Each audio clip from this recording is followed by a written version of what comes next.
नमस्कार दोस्तों। आज की इस वीडियो में हम देखने वाले हैं गीता के पहले अध्याय का चौथा श्लोक।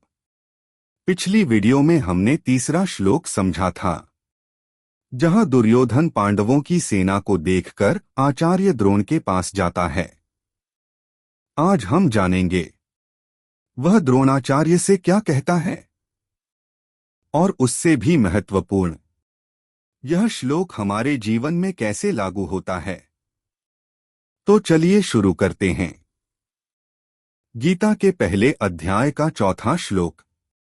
अत्र शूरा महेशवासा भीमार्जुन समायुधि युयुधानो विराट द्रुपदश्च महारथः। इस श्लोक में दुर्योधन आचार्य द्रोण से कहता है, इस सेना में अनेक शूरवीर और बड़े बड़े धनुष चलाने वाले योद्धा हैं, जो युद्ध में भीम और अर्जुन के समान पराक्रमी हैं।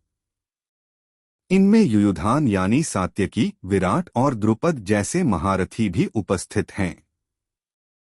यहाँ दुर्योधन पांडवों की सेना की शक्ति का वर्णन कर रहा है। वह द्रोणाचार्य को सचेत कर रहा है कि सामने की सेना कमजोर नहीं है। लेकिन ध्यान देने वाली बात यह है, वह यह सब आत्मविश्वास से कह रहा है, पर उसके अंदर कहीं न कहीं भय भी है। अब जानते हैं कि यह श्लोक हमारे जीवन में कैसे लागू होता है और हमारे जीवन में कैसे बदलाव कर सकता है। दोस्तों, महाभारत का युद्ध केवल इतिहास नहीं है, यह हमारे जीवन का प्रतीक है। जैसे उस समय कुरुक्षेत्र की युद्धभूमि थी, वैसे ही आज हमारा जीवन एक युद्धभूमि है। हर दिन हमारे अंदर संघर्ष चलता है।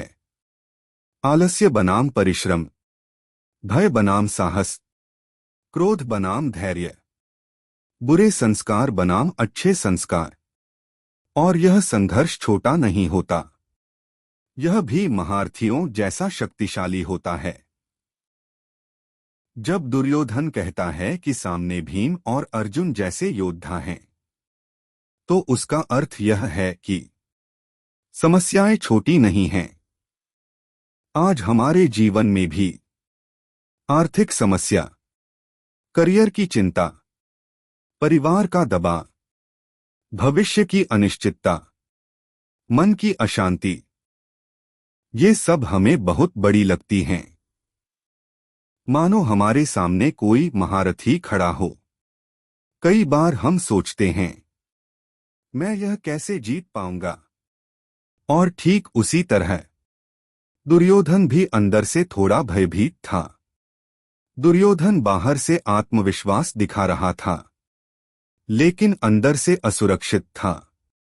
क्या हमारे साथ भी ऐसा नहीं होता? हम लोगों के सामने मजबूत बनते हैं, मुस्कुराते हैं, आत्मविश्वास दिखाते हैं, लेकिन भीतर भय, तुलना, असुरक्षा, तनाव, दबाव। यह श्लोक हमें सिखाता है, पहला कदम है स्वीकार करना। हाँ, समस्या बड़ी है। हाँ, मैं थोड़ा डर रहा हूं, लेकिन मैं भागूंगा नहीं। अगर हम इसे आध्यात्मिक दृष्टि से देखें, पांडव सेना हमारे अंदर के अच्छे गुण, साहस, संयम, श्रद्धा, सच्चाई, कौरव सेना हमारे अंदर की नकारात्मक प्रवृत्तियां, अहंकार, लोभ, क्रोध, ईर्ष्या। जब हमारे अच्छे गुण मजबूत होते हैं, तो बुरे विचार डरने लगते हैं। इसलिए युद्ध बाहर नहीं, युद्ध भीतर है। इस श्लोक से हमें 4 बड़ी सीख मिलती है। संघर्ष से मत घबराओ, समस्या की ताकत पहचानो, उसे कम मत समझो। अपने अंदर के डर को छिपाओ मत, उसे समझो। आत्मबल और सही मार्गदर्शन से हर महारथी समस्या को जीता जा सकता है। दोस्तों, अगर दुर्योधन भी समस्या की शक्ति को पहचान सकता है, तो हम क्यों नहीं? लेकिन अंतर यह है, हमें डर में जीना नहीं है, बल्कि अर्जुन की तरह समाधान की ओर बढ़ना है। अगर आपको यह वीडियो पसंद आया हो तो इसे लाइक करें, शेयर करें और चैनल को सब्सक्राइब करना न भूलें। अगली वीडियो में हम गीता के अगले श्लोक को समझेंगे।